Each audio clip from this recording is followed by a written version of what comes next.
জানো তো, যখন কোনো কিছু ভালো ঘটে কিংবা ভালো দেখি, আমরা সেটার প্রতি অনেক বেশি আকৃষ্ট হই।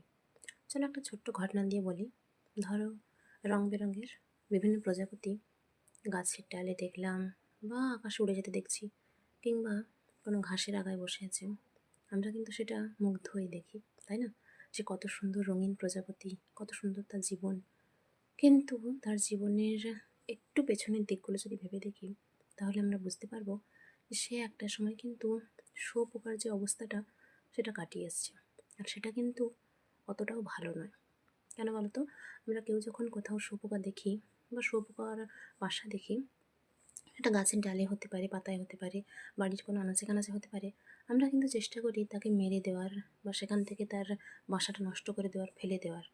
কেউ কিন্তু তাকে আগলে একটা নির্দিষ্ট জায়গা দিই না, যাতে সে ধীরে ধীরে প্রজাপতি হয়ে ওঠে। সেরকমই মানুষের জীবনেও খারাপ ভালো উভয় সময় আসে।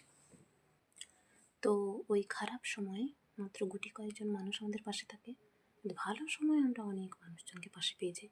যদি আমি আমার নিজের জীবনটাই দেখি, তো 20 সালে যখন অসুস্থ হয়ে গেছিলাম, যে এই যে মুখমণ্ডলের পুরো অবস্থা বিতিকিচ্ছিরি হয়ে গেছিলো, আর সেটির কাছে এই জায়গাটা, অনেকটা জায়গা চুল সহ চামড়া উঠে গেছিলো, রক্তাক্ত, দেখতে ভয়ানক লাগবে।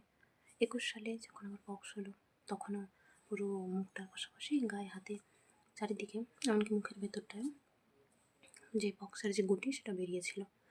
তো ওই সময় আমি আসল মানুষ চিনেছিলাম, মূলত 20 সাল থেকেই, যে কে পাশে থাকে আর কি থাকে না। রূপের প্রশংসা সবাই করে।